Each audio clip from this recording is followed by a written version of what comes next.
तो एकांत क्षेत्र में भगवान विराजमान है। बहुत शांत विग्रह, बाएं जंघा पर दायां चरण चढ़ाए हुए, प्रसन्न मुद्रा, मानो भाव समाधि में भगवान डूबे हुए हैं।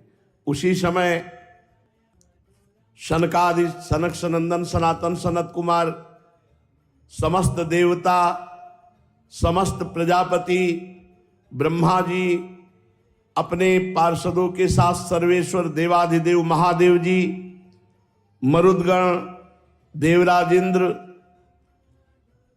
आदित्यगण, आठों वसु, अश्वनी कुमार, ऋभु, अंगिरा के वंशज ऋषि, 11 रुद्र, विश्वदेव, साध्यगण, गंधर्व, अप्सराएं, नाग, सिद्ध, चारण, गुह्यक, ऋषि, पितर, विद्याधर, किन्नर, ये सभी द्वारिका नगरी में पधारे।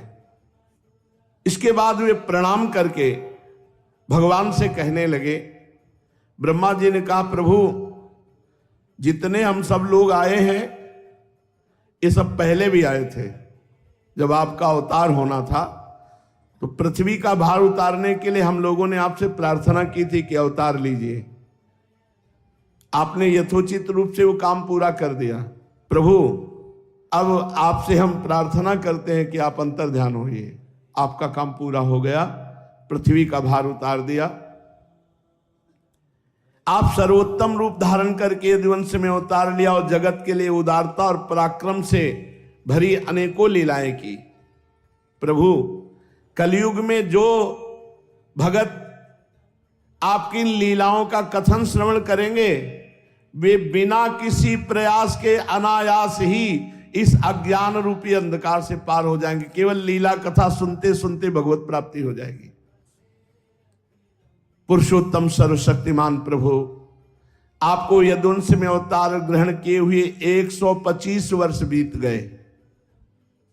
सर्वाधार प्रभु, अब हम लोगों का ऐसा कोई काम बाकी नहीं रहा जिसे पूर्ण करने के लिए आपको यहां रहने की आवश्यकता हो।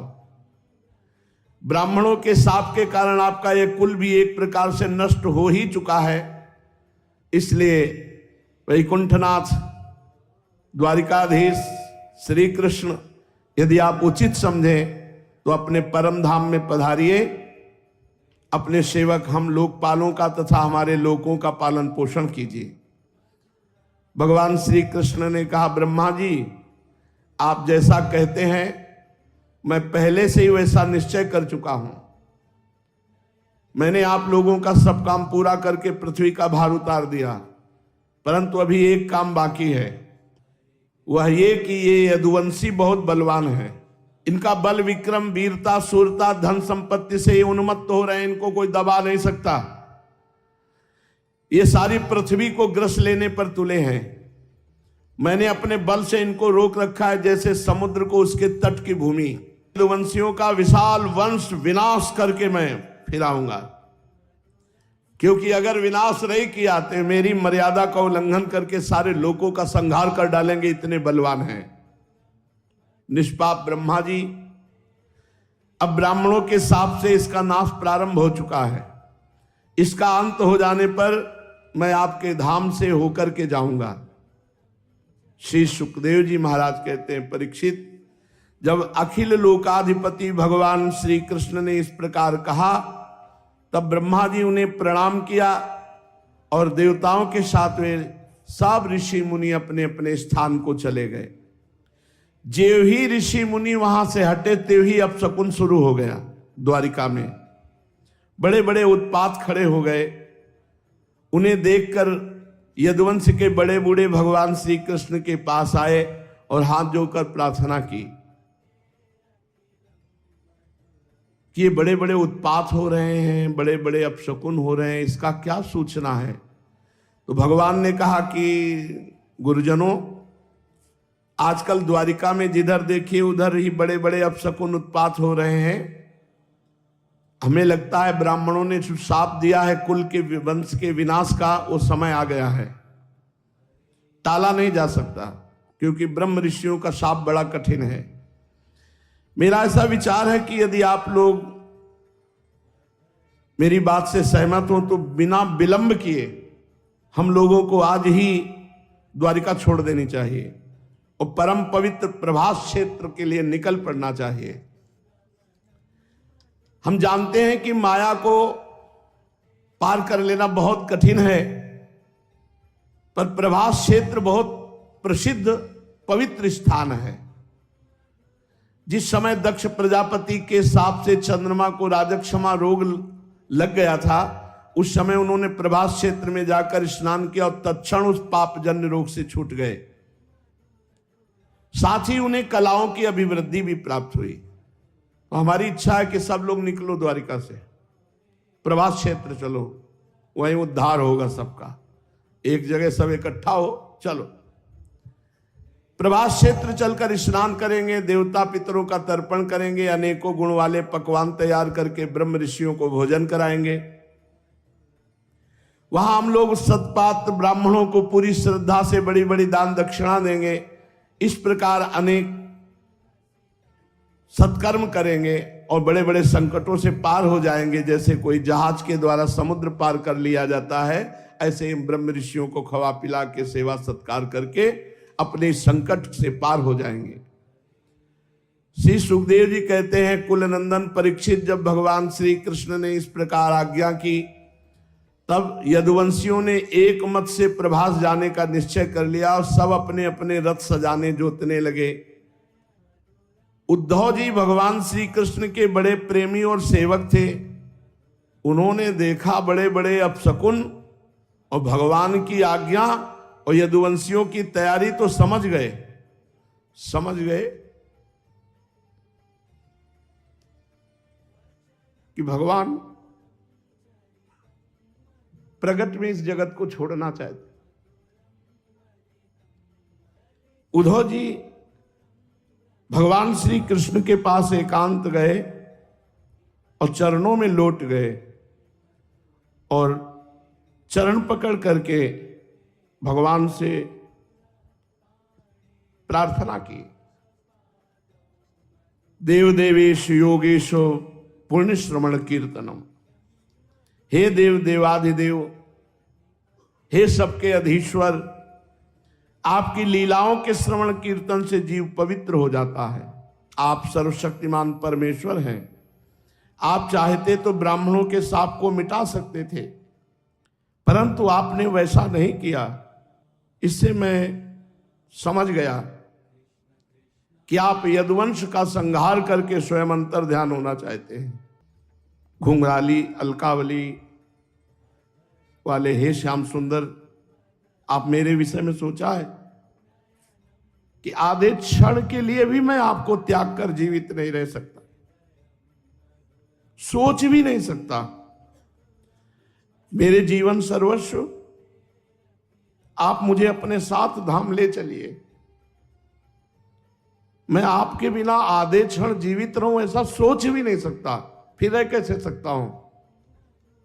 प्यारे कृष्ण, आपकी एक एक लीला मनुष्यों के लिए परम मंगलमयी और कानों के लिए अमृत स्वरूप है।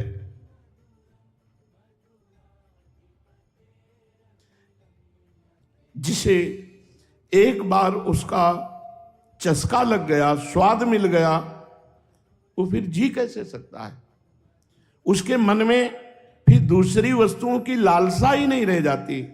प्रभु, हम तो आपके साथ रहे हैं, लीला कथा सुनी नहीं है, हम तो आपके साथ रहे हैं। उठना बैठना सोना जागना घूमना फिरना ये आपके साथ हुआ है।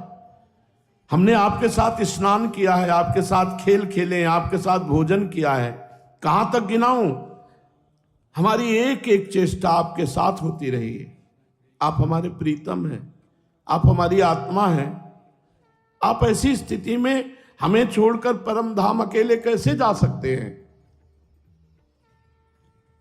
हमने आपकी प्रसादी माला धारण की, आपका प्रसादी चंदन लगाया है, आपके प्रसादी वस्त्र पहने हैं, आपके गहने से अपने आप को सजाया है। हम आपका प्रसाद खा के जीने वाले सेवक हैं। हम माया से नहीं डर रहे हैं, हम तो आपकी माया पर विजय प्राप्त कर लिए क्योंकि आपका प्रसाद पाते हैं। मुझे माया से डर नहीं, मुझे आपसे अलग होने का डर है, मैं आपका वियोग नहीं सह सकता। आपकी माया से पार पाना बहुत कठिन है। बड़े बड़े ऋषि मुनि दिगंबर रहकर आजीवन नैष्ठिक ब्रह्मचर्य का पालन करके अध्यात्म विद्या के लिए अत्यंत परिश्रम करते हैं, बड़ी कठिन साधना करते हैं। बड़ी कठिन साधना से उन सन्यासियों के हृदय निर्मल हो पाते हैं, तब कहीं वो समस्त वृत्तियों की शांति रूप निष्कर्म अवस्था में स्थित होकर आपके ब्रह्म नामक धाम को प्राप्त होते हैं। महायोगेश्वर, हे श्री कृष्ण, हम लोग तो केवल आपके आश्रित हैं, हम आपके भक्तजन हैं। हम आपके गुणों और लीलाओं की चर्चा करेंगे, जो जो कुछ आपने किया है उसका स्मरण करेंगे। आपकी चाल ढाल, मुस्कान, चितवन, हास परिहास की स्मृति में हम डूब जाएंगे। हमें माया से पार होने की कोई परेशानी नहीं। हम आपसे ये प्रार्थना इसलिए नहीं कर रहे कि ये बड़ी दुरंत माया है, हम कैसे पार करेंगे। नहीं, हम प्रार्थना कर रहे हैं कि हम आपकी विरह आग में नहीं जल पाएंगे, हम आपके बिना नहीं जी पाएंगे। इसलिए अगर आपको परम धाम जाना है तो मुझे साथ ले चलो। उद्धव जी ने प्रार्थना की। श्री सुखदेव जी कहते, परीक्षित, जब उद्धव जी ने देवकी नंदन भगवान श्री कृष्ण से इस प्रकार प्रार्थना की, तब उन्होंने अपने अनन्य प्रेमी सखा एवं सेवक उद्धव जी से कहा, भगवान श्री कृष्ण ने कहा, महाभाग्यवान उद्धव, तुमने मुझसे जो कहा ठीक मैं वही करना चाहता हूं। ब्रह्मा, शंकर, इंद्रादि लोकपाल भी यही चाहते हैं कि मैं पृथ्वी लोक को छोड़कर अपने परम धाम को जाऊं। पृथ्वी पर देवताओं का जितना काम करना था उसे मैंने पूरा कर दिया। इसी काम के लिए ब्रह्मा जी की प्रार्थना से मैं बलराम जी के साथ अवतार लिया था। अब ये यदुवंश जो ब्राह्मणों के शाप से भस्म हो चुका है, पारस्परिक फूट और युद्ध से नष्ट हो जाएगा। आज के 7वें दिन समुद्र इस द्वारिकापुरी को डुबो देगा। प्यारे उद्धव, जिस क्षण मैं मर्तलोक का परित्याग करूंगा उसी क्षण इसके सारे मंगल नष्ट हो जाएंगे। थोड़े दिनों पर पृथ्वी पर कलयुग का बोलबाला होगा। जब मैं इस पृथ्वी का त्याग कर दूं तो तुम इस पृथ्वी पे मत रहना। उद्धव, कलयुग में सबकी रुचि अधर्म में होगी। अब तुम अपने आत्मीय स्वजन और बंधु बंधुओं का स्नेह संबंध छोड़ दो। त्वं तु सर्वं परित्यज्य स्नेहम स्वजन बंधुषु मय्यावेश्य मनः सम्यक समदृक् विचरस्वगाम। तुम अपना चित्त मेरे में लगा दो, सबसे चित्त हटा दो, मस्त रहोगे। स्वच्छंद पृथ्वी पर विचरण करो।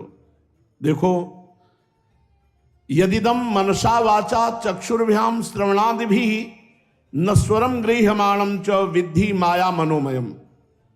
इस जगत में जो मन से सोचा जाता है, वाणी से कहा जाता है, नेत्रों से देखा जाता है, श्रवण से सुना जाता है, वो सब का सब नाशवान है।